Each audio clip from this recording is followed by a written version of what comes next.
السلام علیکم ورحمۃ اللہ وبرکاتہ۔ آپ کو پتہ ہے کہ قیامت کیسے آئے گی، کیسے کیا ہوگا، کب سور پھونکا جائے گا؟ پہلا سفر شروع کرتے ہیں۔ سفر کا آغاز سور پھونکا جانا، ٹھیک ہے۔ قیامت اچانک آئے گی، جمعے کا دن ہوگا، شکروار کا دن ہوگا۔ حضرت اسرافیل علیہ السلام سور پھونکیں گے۔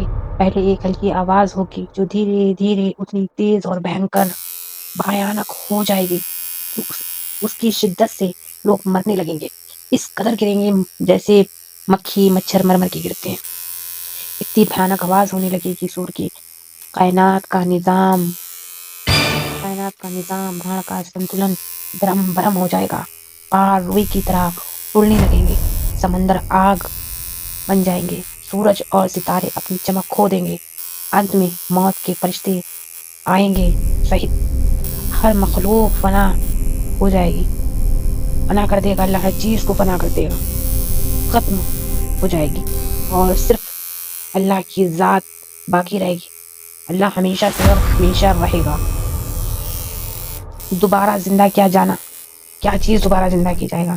ایک لمبے عرصے کے بعد اللہ کے حکم سے بارش ہوگی اور انسانوں کے جسم ان کی ریڑھ کی ہڈی سے دوبارہ تیار ہوں گے۔ لوگ اپنے قبر سے اسی حال میں اٹھیں گے جیسے ماں کے پیٹ سے پیدا ہوئے تھے، بنا لباس کے۔ ایمان والے اپنے نیک اعمال کی روشنی میں اٹھیں گے جیسے شہید خون کے ساتھ، اور حاجی تلبیہ پڑھتے ہوئے۔ میدان محشر اور سورج کی ایسی تپش ہوگی، سب لوگ ایک وشال میدان میں جمع ہوں گے۔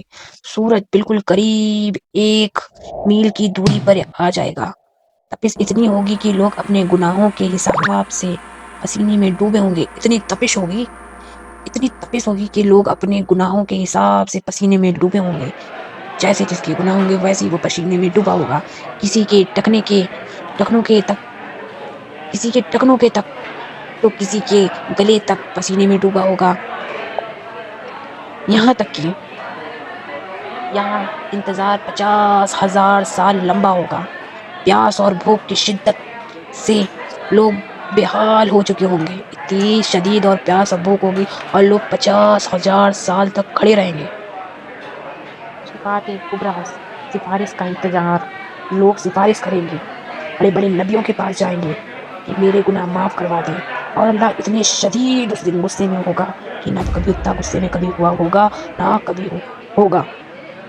لوگ پریشان ہو کر بڑے نبیوں حضرت آدم، نوح، ابراہیم، موسیٰ اور عیسیٰ علیہ السلام کے پاس جائیں گے کہ وہ اللہ سے حساب شروع کرنے کی سفارش کر دیں۔ مطلب اتنا بڑا دن ہوگا، 50,000 سال کا ایک دن ہوگا، تو لوگ نبیوں کے پاس سفارش کریں گے کہ اے نبی، اللہ سے سفارش کر دے کہ حساب کتاب شروع کر دیا جائے۔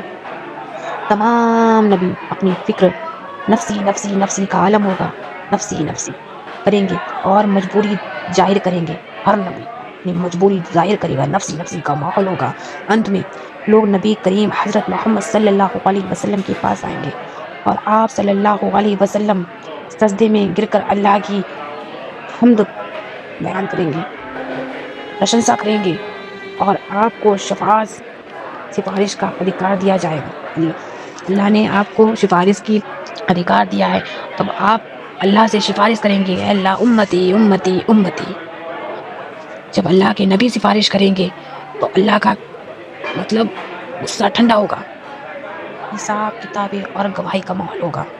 عدالتیں لگی ہوں گی، انسان کے اعمال نامے ڈیٹس بانٹ دیے جائیں گے۔ انسان اپنے اعمال دیکھنے لگے گا، اعمال اس کے بانٹ دیے جائیں گے، انسان اپنے اعمال کو دیکھ رہا ہوگا۔ ملاحظ اور گنہگار اپنے گناہوں سے مکریں گے، لوگ اپنے گناہوں سے مکریں گے، اے اللہ ہم نے ایسا نہیں کیا۔ تو اللہ تو بہترین جاننے والا، تو ان کے ساتھ کیا ہوگا؟ تو اللہ ان کے منہ پر مہر لگا دے گا، وہ بول نہیں سکیں گے، اور ان کے جسم کے انگ، ہاتھ، پیر، کھال کے خلاف گواہی دیں گے، اور وہ اپنے ہاتھوں پیروں کو ماریں گے کہ ہم نے تمہیں کریم لگائی، پاؤڈر لگایا، مطلب کہیں گے ہم نے تمہیں اتنا ٹھیک سے رکھا، تم آج میرے لیے یہ گواہی دے رہے ہو۔ حقوق العباد، بندوں کے حق، یہ سب سے نازک مرحلہ ہوگا۔ اگر کسی نے کسی کا حق مارا ہوگا تو اس کی نیکیاں اس شخص سے چھین لی جائیں گی۔ اگر کسی نے کسی کا حق مارا ہوگا کیا ہوگا اس کے ساتھ سوچو، نیکیاں اس شخص کو دے دی جائیں گی جس نے اس کا حق مارا ہوگا. اگر کسی نے کسی کا حق مارا ہے تو اس کا حق چھین لیا جائے گا. پھر کیا ہوگا؟ میزان ترازو نیک اور بد اعمال تولے جائیں گے. جس کی نیکیاں بھاری ہوں گی وہ کامیاب ہوگا. یہاں تک کہ لا الہ الا اللہ کا ایک چھوٹا سا پرچہ بھی گناہوں کے ڈھیرے پر بھاری پڑ سکتا ہے. لا الہ کا ایک پرچہ بھی گناہوں کے ڈھیرے پہ بھاری پڑ سکتا ہے. مطلب لا الہ الا اللہ ساری نیکیاں ایک طرف، سارے گناہ ایک طرف، اور لا الہ کا بڑا بھاری ہے. لا الہ الا اللہ نہیں کوئی معبود سوائے اللہ کے. پھر پل صراط سے چلایا جائے گا. پل صراط کیا ہے؟ جہنم کے اوپر سے گزرنے والا ایک راستہ جو بال سے بھی باریک اور تلوار سے بھی تیز ہوگا. انسان اپنے نور ایمان کی روشنی کے حساب سے اس پر چلے گا، اسے پار کرے گا. جیسے اس نے نیکی کام کیے ہوں گے ویسے ہی وہ پار کر پائے گا. تو کوئی بجلی کی طرح گزر جائے گا، تو کوئی جہنم میں کٹ کر کے گر جائے گا، تو کوئی گھوڑے کی رفتار سے جائے گا جیسے جس کے اعمال ہوں گے. تو جہنم میں داخلے کی باری.